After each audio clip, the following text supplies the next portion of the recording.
Welcome back. Hi, welcome. My name is Ebony, and I represent ENDTs and Ebonyonics. And I'm Stephanie, representing I'm Aware. And together we make Group Economics. You see the sweatshirts? Yes. We got sweatshirts on today, y'all. Made by the lovely Stephanie. I'm Aware. We are again, if you want to buy a t-shirt, a sweatshirt, a hoodie, any other proceeds, anything you buy from us, any merchandise you purchase from us goes towards our warm weather wear and our mobile friends giving. We'll have flyers up on our websites, on all of our social media platforms, as well as YouTube.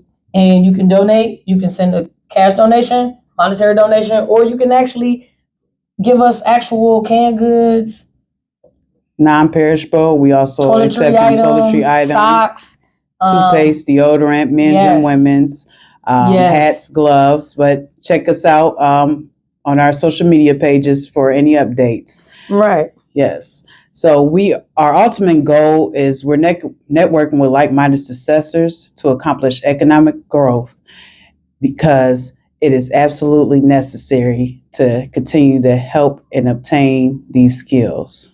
Right. So we are a solution-based organization, and our main topic that we've been talking about on this vlog has basically been perception.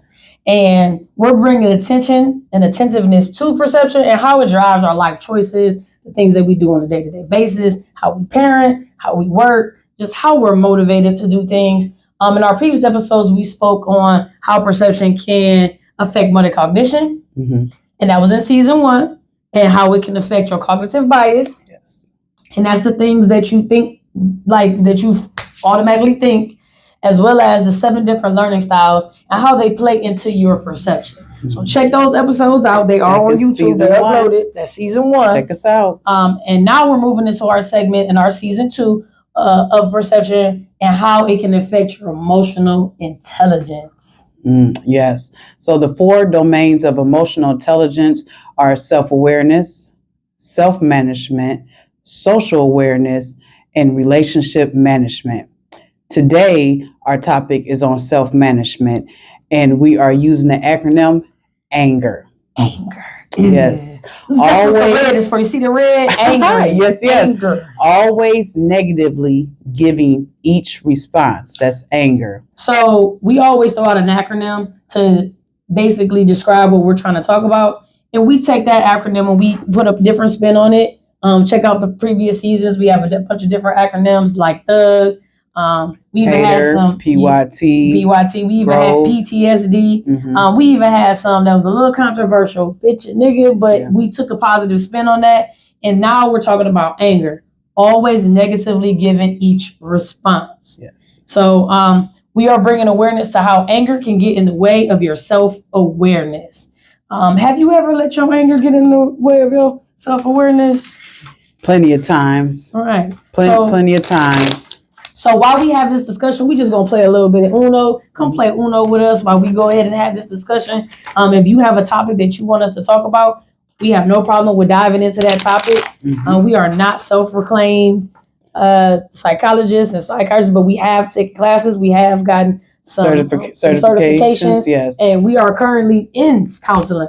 Counseling is definitely a family good way. Counseling, personal counseling is great for that. Self-management. Yes, self-management. Yes, and a mediator, when you think that you know all the answers and you don't, they keep you in line to help you keep those solution-based techniques in place to be a better you and grow. Yeah, they give you a different spin on what's going on in your life, because if all you know is what you know, how you gonna know if you really responded in the right way? If all you know is yelling, anger, and you know, okay, I get mad and I walk away, and that's how we deal with things, how you gonna know a different perspective? So it's good to get help, and it's good to have somebody, like we talked about before, to have those people in your life that can give you an accurate self-assessment. Yeah.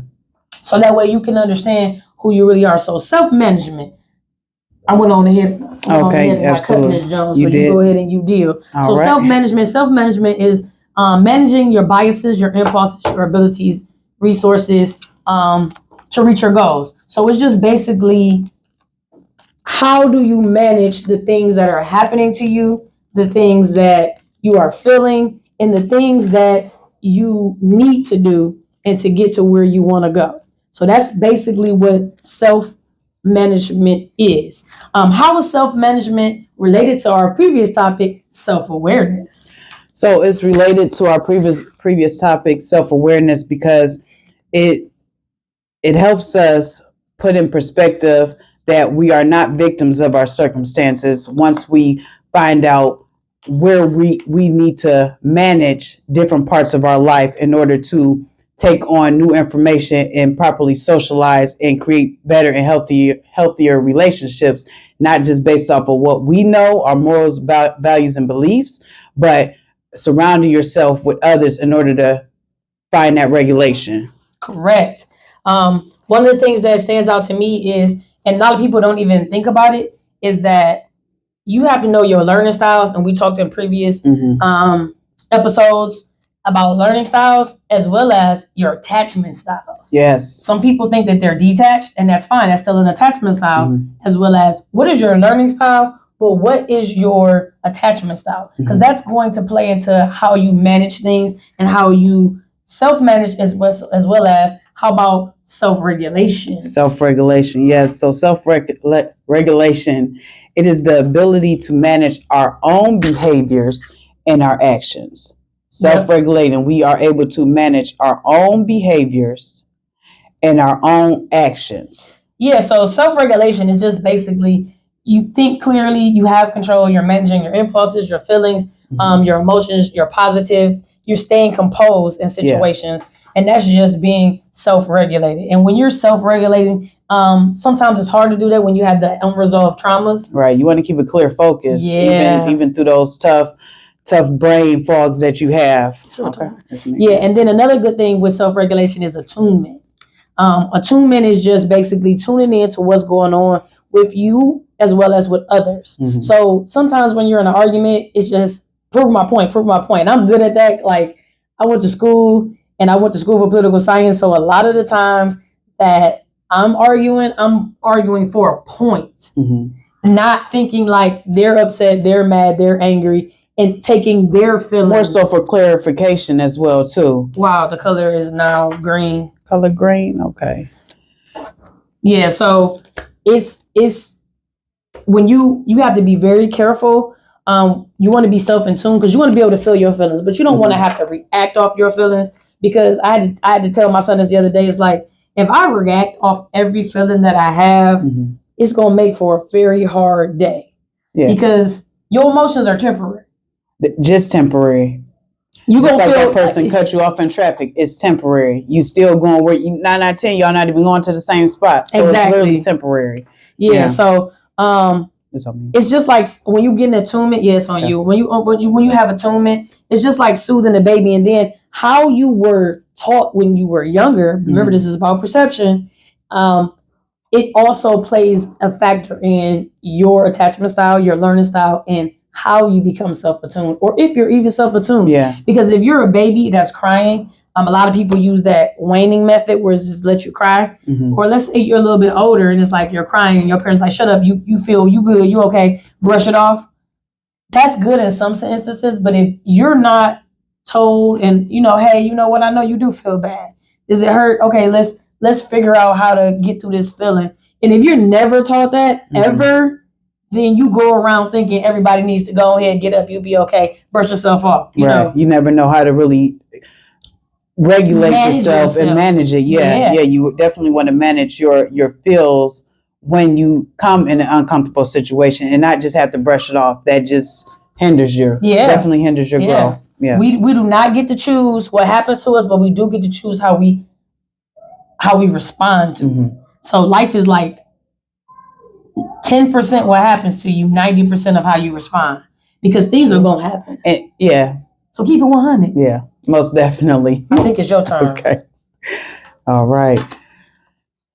That is not the right card. Oh yeah. See, she's trying to play me because she think we playing that I ain't paying attention.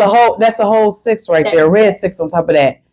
She pulled out a 9. Together, I know how the line is there for that reason. Right. So with self-regulation, what are the 4 different layers of self-regulation? So the 4 different layers of self-regulation is, of course, self-control, and that's staying composed and thinking clearly. We have trustworthiness, is being reliable, how reliable you can be, how you build with authenticity and can gear people towards you so that they know that you're in a helpful place in the mindset.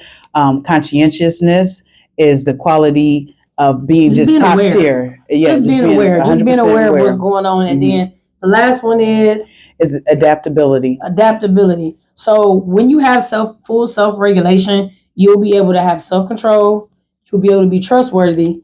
You'll be conscious of what's going on and what's going on around you. And you'll have adaptability. You'll be able to adapt to those changes. Yeah, adjust to new conditions. Oh no. Absolutely. So yeah, so with the those 4 layers, do you have a area in which you think that you probably need to work on? Or because for me, I'm gonna say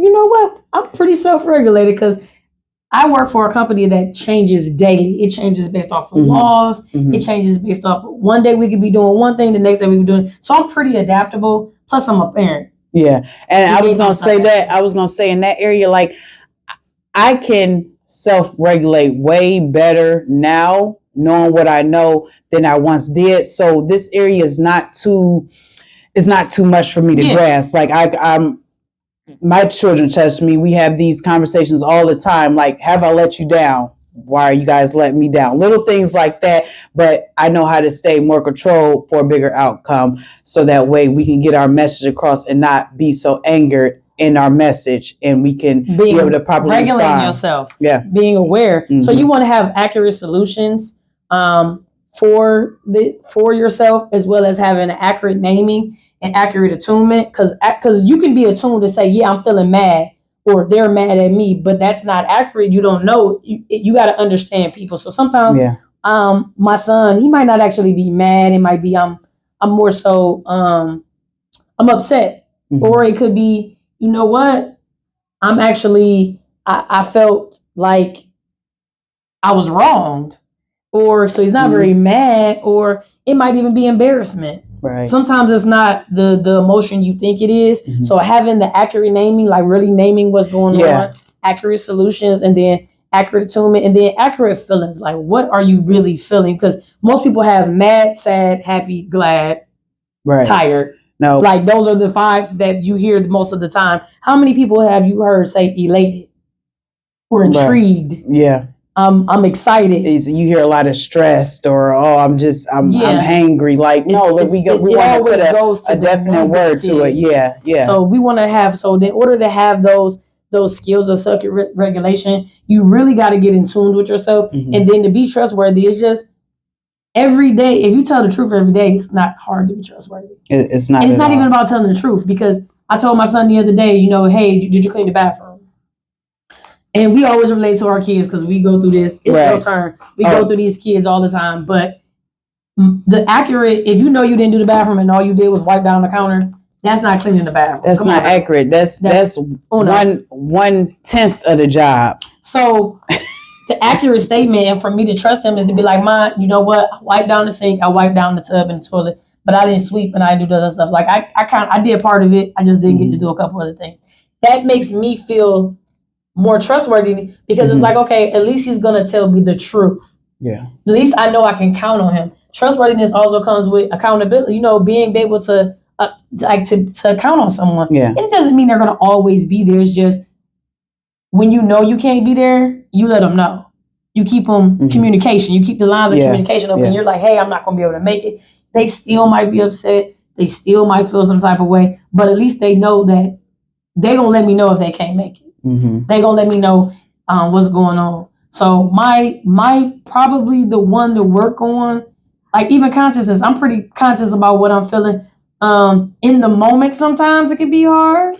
Yeah, I would say in the moment, of course, for any of those levels, because it's literally in the moment, and you want to address. Yeah, I picked up. You want to address in and now. However, you still want to regulate yourself. You might be in the grocery store. You don't want to be acting a fool in the grocery store. You could be in the library. Like, it's a time and a place for that, but you can definitely take note at that very moment to regulate the situation, to finish what you have to do, because you have a set goal and you don't want that to mess up your timing because you want to overreact to something that could wait. Yes. So that's what self-regulation really comes in. Self-regulation in the moment is very key, and self-regulation in the long term, because sometimes it's easy to have it in the long term. Like if I want to buy a house, I know how to, stay on task. Don't spend money here. Cut back on this. Cut back on that. Self-awareness, self-management. Yes. And I'm managing my money as well as myself, and managing my. But then when you're in the moment, it's kind of hard. Yeah. Especially when situations are heightened.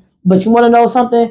My cousin preached to me. I had a funeral that I went to a couple weeks ago, and my cousin, she's an actual counselor. She's a therapist. And one of the things she said to me stood out, and it's been my motto ever since.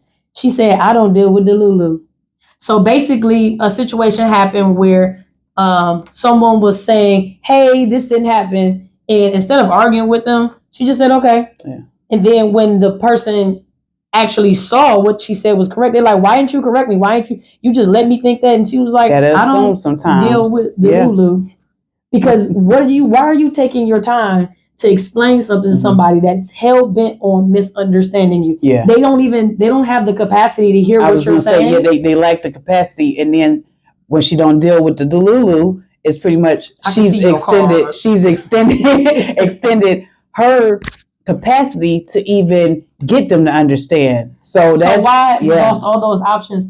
When she said that to me, I'm telling you, it was as if I heard Galatians 5 and 8. I mean, it set my life on a different path, and it was just like, I don't deal with the Lulu. Yeah. I became adaptable, way more adaptable. I became more conscientious, and my self-control was easier because I had a situation literally happen after that, and that was prepping me. That message was prepping me because I had a situation that happened the following weekend, and no, it was the same weekend. Literally, I was saying, wasn't like later the same day or like literally 24 hours later? Yeah. They brought a bunch of chaos to my life, and all I did was sit there and listen. And instead of going back and forth and trying to explain myself on what I'm doing and what I'm not doing, I just said, okay. Yeah. And we moved on. I explained to my son what he was, what's this, what's that. We worked on self-regulation. We worked on the tools of what we could have did. He talked to his counselor literally a couple of days the next day. And then we moved forward. But it gave me so much peace to be like, I'm not dealing with the Lulu. Yeah, and you don't have to rah-rah all the time just because the situation might continue to occur. That's when that self-regulation comes in tune, because you don't have to give it your all, especially if you already said it. That means they trying to get more out of you to the capacity that you don't have anymore. So all you can do is say, all right, thank you. Oh, thank you for let me know. Thank you for reaching out to me. I got you. You know what our new statement is in my house? I'll take that into consideration. That is my new thing. It just stops the conversation there, because even if you don't agree, there's no point in getting irate about it. Yeah. Just, I'll take that into consideration, because it might not be for that point in time where you have to take it into consideration, but it may be in a future endeavor. Like even when you go to church, the pastor's job is to set the table. You got to come and sit down and eat the food. Yeah. So if I set the table and get the food prep for you, and you don't sit down and eat it, that's on you. You hungry. Yeah. Not me, because I'm going to be cold too, because it's already definitely getting started. And I don't like using the microwave. So you want to have an action plan for your accurate self-attunement. You want to make sure you're naming your emotions, and that you're just not compartmentalizing things, and then that you're really seeing. If you have that accurate self-assessment, check out last month's episode. Last month, yeah. And if you're really naming it and you dealing with those past traumas, it's gonna get ugly. It's gonna get messy. You ain't gonna like yourself some days. Yeah, that's a different type of rabbit hole, but it's worthwhile, because you don't want to get stuck in the same predicament over and over again. You want that spiral to go slowly up for great progress. You don't want to stay down. When you're looking at a spiral from at the top, it looks like a circle, so it looks like you're going. But if you're spiraling upwards and not spiraling down, that's good. That's good. Don't spiral down. Right. Spiral up. Say, this is not the slide. And you don't want to be in that eye of that tornado, because that's where the most damage is happening. You want to get up here where the winds are starting to die down. So you want to have balance, and just knowing, don't get lost in your moods. And don't we talked stay. about coping too for those. So that self-regulation, you want to use those coping skills, the meditation, check with your walks, body. reading. Yeah, your body gonna tell you. Your digestive system is telling you. Yeah. You know, your head will tell you if you're getting headaches. Your blood pressure will be raising and going down. Cholesterol levels. It's all like your body be in tune. Yeah. Your body's in tune. It is. Now you gotta get in tune with your body. Yeah. So when something's making you feel uncomfortable or something ain't right, you know, usually you'll feel it. You'll feel it in there. You'll be extra tired, or you'll be extra excited. Definitely you'll be fatigued. Yeah, you're gonna feel that. So just being able to have that accurate self-assessment and like it really working with things, you'll be able to understand. So it is your turn, and I want to go with let's talk about the other component of your self-management, which would be internal drive. What is that? So internal drive is what you have in you. The fact that you achieve so much in life, you have that internal drive to keep giving it your all, recognizing every possible solution, so that way you can continue to dig deep for the standards and exhibit the standards that you want to see out of any outcome that you're pursuing for greatness. So internal drive, there are 3 different layers or facets of internal drive, and they are achievement orientation, initiative, and self-motivation. You don't want to have that. You want to stop your fixed mindset.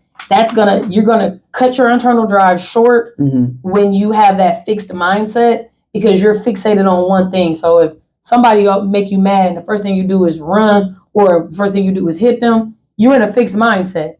Or I talked about this before, but I had an incident when I said interesting, and in their fixed mindset, you trying to play me, and it's like, I thought what you said was very interesting. I thought my vocabulary, like you can't even have a big vocabulary. I'm gonna say it'd be a lot of one-word triggers that will get people like, know your triggers. If you want to have your self-regulation, your self-management, and your internal drive together, know those triggers. Because those triggers can set you back. They can. It's your turn again, because you reversed it on me. I know. I picked up. I didn't have anything. Because you were talking. So with your internal drive and your achievement oriented, you want to the part where you struggle helps you grow. Know that. Stop thinking I'm not doing good because I'm struggling. The struggle is what helps you grow. The struggle is what makes you stronger. I read another good thing I got to this week was I had a friend send me a post, and I'm all about inspirational posts. I mean, if I'm on social media, I'm trying to find some inspiration. And one of the things that I got sent was, you got to give yourself grace, because even Jesus picked Judas. Jesus knew Judas was going to betray him, yet he still chose him to be a part of his circle, even though he knew he was going to betray him. So if Jesus can pick wrong and pick wrong on purpose, who you gonna pick wrong? Why are you so mad at yourself? You gotta. That's just an opportunity. It's an opportunity to learn from it. Because a lot of people say, I take my losses. It's a lesson. Each time is a lesson for elevation. It's a loss if you decide that you didn't gain nothing from it. You just refuse to take anything from it. I've had more lessons. I can't, at this point, I can relate everything to a lesson, because I never took step backwards. There's always been step forwards, and it's always a lesson.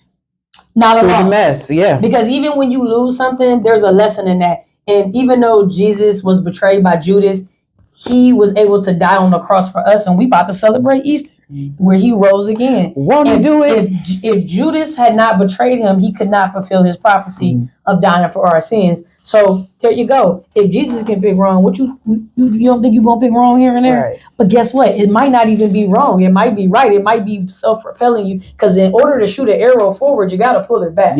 So sometimes you might be choosing right. That you might be choosing the wrong person to get you to the right place. So you want to take the initiative, because that's part of self-control. One of my favorite words to use in the house. Stop being reactive. Like what did you have to do in order for the greater outcome? Initiative when nobody's not around. That's just like having integrity. You want to at least have that initiative, because at the end of the day, what did you have to do? Did you put any accountability towards it? Could you have put 10% initiative, even if it wasn't for you. Like there's a certain level only required for you in order for you to achieve growth, so that it's a lesson. You don't want to continue to say, oh, I was waiting on so and so, oh, I was waiting on this. You definitely have to get it done yourself. With your initiative, you just want to be able to be ready to seize those opportunities, and you want to pursue those goals beyond what's required and expected. So if it's just required to do 5 sentences, and if all you do is 5 sentences, you're never taking initiative. You want to say, you know what, I know a little bit more about this subject. Let me talk a little bit more. Or let's say you only got to work 5 hours, but there's enough work to do 10. If you always just work that 5, like if all I did was print shirts and say, I'm only going to print shirts when I get an order, I don't think I would be where I'm at. Yeah, you definitely have more hiccups. Initiative. Yeah. I'm taking the initiative to just, let me make an outfit. Let me make me something to wear. You know what? I like that. That'll preach. Like I'm going to put, I don't deal with the Lulu on the shirt. And I'm going to wear that. Yeah. Because my cousin was great for saying that. Yeah. So you want to definitely have your initiatives. And another thing you want to do is, you can't have everything's not black and white. There are a lot of gray areas. Yeah. White like there's all different shades. There's some shades of dark black. There's different shades. Right. Excuse me real quick. I got draw 2, uno out. Okay. So it's a lot of different, there's a lot of different layers to just, okay, it's not just this. It's not just, oh, I failed. It's not just, oh, I can't. It's not just, oh, you have to, if your brain, your brain is a muscle. Mm-hmm. I tell my son every day, the strongest muscle on your body is your brain. I don't care how much you can lift. I don't care how much you can squat. I don't care how much you can bend. If you don't know nothing, and it's your most prized possession too, because can't nobody, there's a lot of strong dummies out here. There's a lot of people that don't even know their brains and brawn. You just walking around with all this brawn and no brain, and that's crazy. So your brain is like a spider web. It's like a network of neural senses, and you got to be able to. Your brain is constantly moving. It's not just it goes here, it goes here, it goes. No, they're intertwining and connecting. So we talked about the brain and different parts of the brain. We talked about the amygdala hijack, how you can get stuck. But your identity and being conscious is not just things are not just good or bad. Yeah. So to understand that conscientiousness that we talked about before, you gotta know what things are. Like, don't just name some stuff accurately. Stop just saying that's bad. Stop saying she toxic. Like, people love that word. Is that she toxic? Yeah. That's or just like that is a vibe. Like you. Like, what's the vibe? Right. What's toxic? Because if you can't even see your own toxicity, how you naming their toxicity? I tell you, being in relationships is definitely like very eye-opening to this whole self-management and self-awareness. It's like looking in the mirror. We talked about even being hated and hated on in season 1, and just our other acronyms such as growth and PTSD. It is very important for you to work on yourself. Every day you are the same person, but you're working for a different goal, or for a continuous goal, or a short-term goal. I say that to say, when you continue to grow, no one could take that from you. No one could take your no away, your KNOW. No one could take that away. If you applied yourself and put in the work and did your coping and figured out what your triggers are, the more you can elevate, because you don't allow the small things to get to you. Life is going to happen. You are going to be stopped by a red light. Somebody's going to cut you off. There might be a long line at the grocery store. Don't wait till the last minute. Yeah, don't wait till the last minute. I read a bumper sticker the other day and it said, "Go around me, I left on time." I like that. Because it's basically saying most of us do rush. It's like, move out the way. We become antsy in those situations because guess what? And they're normal tendencies, because you're not the only one on the road. Like, get up early. Get up early. If not, just be more calculated with your personal assignments, so that you're not hindering or adding no more pressure than need be. Self-regulate. Self-regulate. My favorite one out of internal drive is self-motivated. Self-motivation is very key, because it's going to be days where ain't nobody going to be able to motivate you. And it's going to be days where you ain't got nobody around. So if you don't know how to motivate yourself, how's somebody else going to motivate you? how you gonna go. Like, you'll get stuck in these cycles of depression. You'll get stuck in these cycles of failure, and you'll get stuck with those black and white instances where you're naming stuff black and white, and really it's gray. Yeah, build that safety net and group. Find yourself around people that are growing and have not only their best interests at heart, but want to help bring you up. You have to form a positive group. And talking to yourself, it doesn't always work because you're going to get your good and bad side regardless. But if you talk to someone to help you successfully accurate self-assess, then they will help give you a better outline, not even outline, a better perspective on how you can look, how you can look in different situations. That's why I recommend counseling. Because if you don't have a friend, they're going to give you that other perspective. Yeah. And they'll help you reframe that self-doubt. Yeah. So how can you be motivated if you always have self-doubt? Just like I just said earlier, if Jesus can mess up, then you got to stop doubting yourself. Your body is going to tell you when something wrong. Your body going to tell you when it's off. You got to take that initiative, and you got to be self-motivated even when you are failing. Yeah. So and failed is just the first attempt in learning. Yes. It's just the first attempt. That's an acronym. We might even throw it out there. We might use it. Y'all, I don't know who've ever made that up, but we might be using it because it is our first attempt at learning something. Yes. Failure, first attempt in learning. The other topics that we want to touch on is like, how can you harness the power of your thoughts so you can become more self-aware? So to make a lasting change, we must be aware of where our actions come from. Yeah. Remember, I talked about your learning styles and about your attachment styles. That is very key place to start. Our actions are triggered by our thoughts and our beliefs, and are a product of our circumstances. So sometimes behavior, what happened to you can explain why you're reacting that way, but it doesn't excuse the behavior. Yeah, it definitely doesn't excuse it. It makes sense and it explains it. But it's not an excuse for you to live by why you're so angry, why you're so cold and heartless, or why you're such always giving. Boundaries need to be in place. Right. Boundaries need to be in place. When you have these thought processes, you want to find a way to not continue to think negatively, because you'll find yourself that the world's moving past you because you're still in your negative thoughts, which will have you feeling down, which will have you acting in a necessary way, and the results are not good. Yeah. So you definitely want to harness the power of you knowing how to spiral out of the chaotic storm into a healthier mindset, which will help you grow. Yeah. Your things that happen to you will explain what happened, but it doesn't excuse what happened. Yeah. So don't make those excuses. Go ahead and draw two for me. Don't make those excuses. Try to harness those thoughts. So color blue.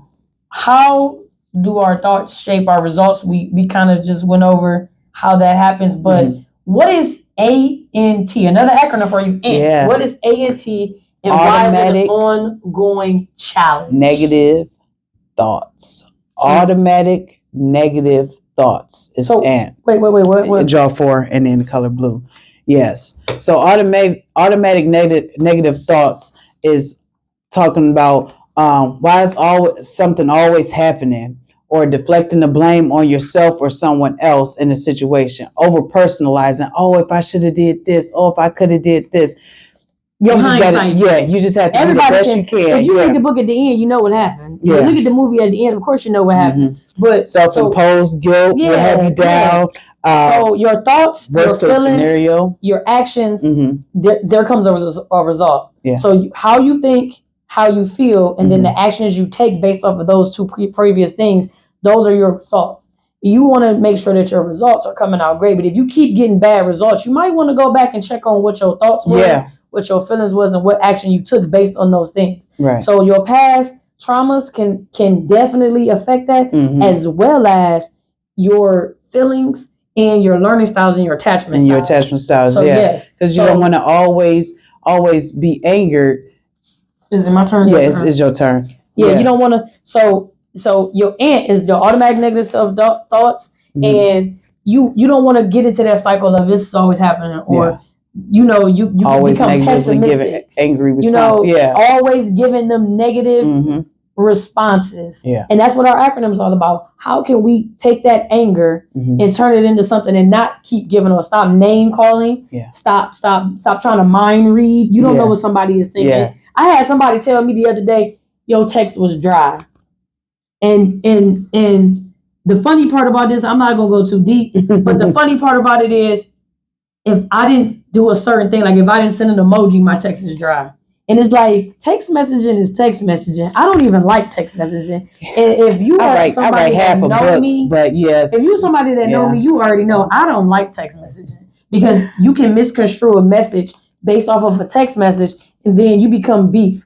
And that's why you want to get out of that automatic negative thought process, because if you don't, you put yourself and you put yourself in a bad predicament. So your past, your present, and your future is tied to your automatic negative self-thinking. You want to stop that. So first time I think something negative, the first thing I do is pray. First thing I do is I think about something that, what would Jesus do? Or I always, like, I got into a habit of, I'll drink a glass of water, because then it's like, instead of thinking negative, I'm putting something good in my body. Uno. And I don't over personalize it, because my feelings she won, y'all. My feelings, yes, the way I'm feeling if I'm attuned with myself, I know how I'm feeling, but that doesn't mean I gotta react a certain way. I almost had a situation where I overreacted in a certain sense. But then I realized, just because I'm feeling this way don't mean I have to make accurate self-assessment. I have to really think about what's going on, and I have to learn how to really reframe what's going on. So why it's an ongoing challenge, because if that's all you know, that's all you know. So you're going to have to get a good you're going to have to get a good friend group. It's time to open up. You can't be in the same used to mindset. Someone said online, used to is a rooster that don't crow no more. Like, literally, I used to do this, I used to that. That was 20 years ago. It's so much that has changed. You can only use that used to mindset to relay a message to only you a little bit. You have to do better with that description. You have to evolve for the now. You know what I don't like? I don't like them people that be like, you didn't know what high school they went to. First of all, I didn't went to college twice. I didn't have my career for 15 years. It's okay for me to know what your high school you went to. You might not have never lived in Cleveland all your life, so you can tell me you went to Beaver Creek Falls. I don't know where that's at. So that's not my Bath, Ohio. I'm lying. It's actually in Beaver Creek, Ohio. Ohio, because it was near Wright State. But some people get stuck there and they live in that past. Like, I was the man in high school, and it's like, you a crackhead now, Jack. Like, you smoke crack. We not in high school no more. Let's stop talking about that. Let's get an accurate self-assessment. Let's get in tune with what we're really doing, and let's really deal with what we got going on. And not to I'm not trying to down nobody, but I'm saying we validate them, but we can only have that capacity for so long before it is. I can't run no 7-minute mile no more. Ain't no dang way I'm running a 7-minute mile. I am almost 40. I'm almost 40 years. I'm about to be 40 years old, so it ain't no way I'm running the same way I used to run when I was my son. I play basketball against him. Now I can shoot my free throws better than him because he think he's Steph Curry. However, ain't no way I'm out there on the court as much as he is. I'll coach it in a minute, but you think I'm about to play 40 minutes in a game and still be able to breathe? It ain't happening. Say no. Nah. I'm not. My glory days is good to reflect on that, but it's not good to stay in that. Yeah. Definitely good to reflect on there, because that gives you like ambition and just that extra drive you might need to help you with, say, as a parent-teacher, not parent-teacher tournament. You know, they have those with basketball, the teachers against the students, or the parents against the old folks league, so you can feel good about yourself. Now it's a bunch of 40-year-olds all playing. And you might just got them, but you ain't used to nothing with these teenagers now. They will outrun you in those poor lungs of yours. Nope, ain't even trying it. You know, I got one Yeah. son that cheers and it's like, I can't jump that high as he jump. I'll be like, great job for you. I You can are do a doing cartwheel. excellent. I'm not I can doing do a that. cartwheel. You know, I can't even eat some of the same stuff my kids eat no more. Mhm. So it ain't late night Taco Bell ain't happening for me. That's a whole instant Real heartburn man make nowadays. tacos. Like, ain't no Yeah. way. So she said, grown man make tacos. That's Yeah. funny. So And nobody don't. Yeah, that's I neither eat here some nor Taco there. Bell still. I ain't gonna lie. I like cilantro tequila. Shout out Chipotle. If y'all want to give us some, y'all want to go ahead and give us some food to eat on here while we doing it, we'll shout you out. Yes. We'll bring ambassadors for you. Come on, bring us the free food. I don't And mind check out them eating in front of you. attachment styles too while you doing that, because that the food that you attach yourself to might just keep you in a certain box as well too, to the point where you're not getting all the proper nourishment right and to your brain cells build that's up through not that moving, blood. and Yes. it's not flowing, or you got that high blood pressure, that diabetes that's slowing you down. So the last thing we really want to talk about is, how are we going to silence that that negative self-talk? How do we silence that? Or, like, first of all, most of the time ANT happens in those heightened situations, or when we have during like failures. that amygdala hijack in a sense. Yeah, during that amygdala hijack, go check out our previous episode or look it up. We in the age of the know. Yeah. When we have that amygdala hijack, usually that's when the negative self-thoughts first come. Yeah. Because our brain is already in tuned into fight or flight. Right. Freeze. Like we already in that mode. So you're gonna, most of the time, if you've been raised that way, or if you have a attachment style that gears you towards that negative, you got to get out your own way and say, no, this is this and this is that. Name it. Yeah, my therapist, she gave me a great affirmation to listen to, and I let it play all day long, like literally. So much that my youngest son will get in the car and he'll start saying it. Now, the bad thing for me is I can recite it in my head, but I can't say it word for word with her still at this time. But he's been around me so much during picking him up to him from school that he has certain parts down pat, and I just laugh. But during my negative thought process, because I do a lot of my negative thoughts in my head than I do out loud. When now I'm working on my outbursts. It's usually when you're alone. It's usually when it's a situation that you don't like, uncomfortable in. And it's usually when that amygdala hijack scenarios. I've been thinking of all the scenarios. I stop and I listen to my affirmation. All the worst case scenarios is happening. This always happens to me. Why is it always happening to you? Why not? Why is it not? You were built for this. You were built for such a time as this. Yeah. That's why it's happening to you. And if you take that and remember that, you can take those negative self-thoughts out. Yep. So work on cultivating a good group so that you can cope, work on your triggers, and work on your self-management to be more self-aware. Triggers are just telling you what you need to improve on. And your kids is going to show you who you really are. Won't they do it? Your God gives you kids so you can see yourself and work on it. Yeah. Because he puts a mirror. If you get into a relationship where you had kids, you're going to learn about yourself. Those two for sure. And your parents when they get older, but your children, for sure and for certain. And long-term relationship. I would say long-term relationship more than anything, because they had time to see the good, bad, and ugly. Yeah. And the reason y'all forgive me for my wrongs, but I am doing better. Even so, that person is going to draw out. You guys attracted because of reason, because y'all probably are more alike than you know. So you're going to be like, oh, we opposites and I love this and I love it. Then you're going to see yourself. And then they going to see themselves. And then you either going to work together to work on it or y'all going to grow apart. Yeah. And my therapist told me that too. It's like being able to adapt to that change and being able to see what situations that no longer fit you. Yeah. And growing apart is not bad, but being solution-based. Oh, you did. What color is it? No, that's you. Oh, yellow. So draw two. Uno. Oh, so work on those solutions. Work on those solutions. Yeah. Uno out. All right. So now, as I won one more time, because she killed me last time, we just want to wrap up and say that we thank you for tuning in. Don't forget A.N.G.E.R. Always having She was about to mess that all the way up. Right. Always negatively giving each response. There you go. Always negatively giving each response. So we don't need that stop anymore. The ants.